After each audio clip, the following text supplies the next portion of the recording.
नमस्ते, सलाम, Sat Sri Akal and hello, how are you बच्चों। आप लोग कैसे हैं? होप आप लोग बहुत अच्छे होंगे। बच्चों, आज मैं 7th क्लास का चैप्टर 11 रहीम के दोहे लेकर आई हूँ। रहीम के दोहे आपको एक्सप्लेन करने से पहले बताती हूँ कि इन दोहों में क्या है।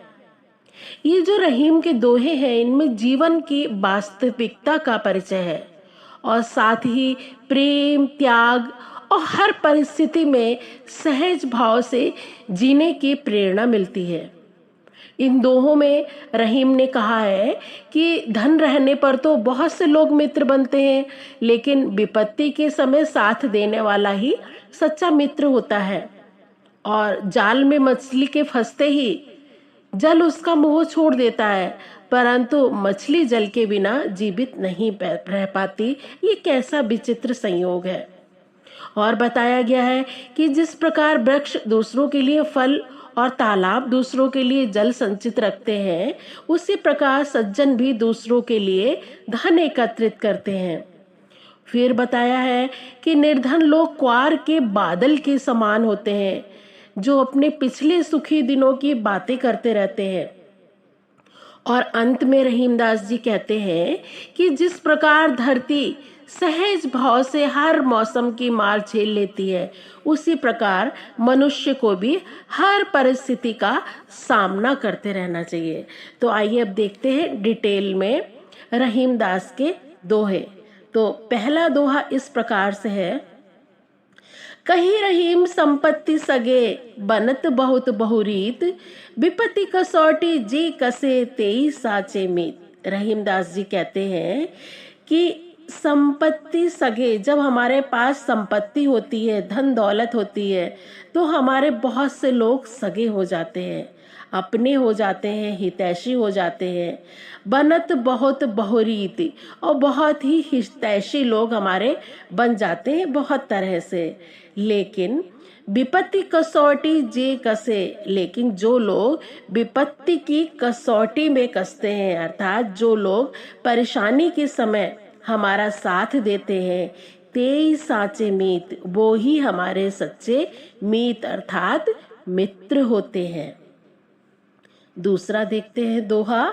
जाल परे जल जात बही, तजी मीनन को मोह, रहीमन मछली नीर को तऊ न छाड़त छो। यहाँ पर रहीमदास जी कहते हैं कि जाल में मछली के फंसते ही पानी उसका मुंह छोड़ देता है। जाल जैसे ही पानी में पड़ता है, वैसे ही वो बह जाता है। क्या बह जाता है? पानी। तज मीनन को मोह, तज मीन्स त्याग देना, मीनन मछलियों का मोह, वो तुरंत मछलियों का मोह त्याग देता है और पानी आगे बढ़ जाता है और मछली जाल में फंस जाती है। रहीमन मछली नीर को तऊ न छाड़त छो। रहीमदास जी कहते हैं लेकिन मछली जो है वो नीर का जो मोह है, नीर मीन्स जल, पानी, पानी के मोह को तऊ न छाड़त, तब भी नहीं छोड़ती है। और वो क्या करती है? वो अपने प्राण त्याग देती है। पानी से अलग होते ही मछली की मृत्यु हो जाती है। अगला दोहा देखते हैं। तरुबर फल नहीं खात है, सरबर पियत ना पान, कही रहीम पर काज हित, संपत्ति संचही सुजान। रहीमदास जी कहते हैं कि तरुबर फल नहीं खात है। तरुबर अर्थात वृक्ष, वृक्ष अपने फल स्वयं नहीं खाते हैं। और सरबर पियत ना पान, इसी प्रकार से सरोवर अर्थात तालाब अपना पानी स्वयं नहीं पीते हैं, ये दूसरों के लिए रखते हैं। कही रहीम, रहीमदास जी कहते हैं पर काज हित, पर काज मीन्स दूसरों के कार्य के लिए, संपत्ति संचयी सुजान, जो सज्जन लोग होते हैं दूसरों के लिए अपनी संपत्ति को, धन का संग्रह करते हैं। अगला दोहा देखते हैं। थूथे बादर क्वार के, ज्यो रहीम गहरात, धनी पुरुष निर्धन भय, करे पाछली बात। यहाँ पर रहीमदास जी कहते हैं कि क्वार अर्थात अश्विन माह के जो आकाश में बादल होते हैं, उनकी गरज खोखली होती है। थोथे मीन्स खोखले बेकार गरजते रहते हैं बादल क्वार के महीने में, क्योंकि ये बरसात नहीं करते हैं। इन्होंने कहा है कि ये सिर्फ गहरात गरजते हैं। उसी प्रकार से धनी पुरुष, जब कोई पुरुष पहले धनी होता है, पैसे वाला होता है और बाद में निर्धन हो जाता है, तो वो क्या करता है, पिछली बातें ही करता रहता है, लेकिन उससे उसको कुछ भी प्राप्त नहीं होता है। वह सुख के दिने की बात करता है जो कि बेकार होती है, उसकी कोई उपयोगिता नहीं होती है।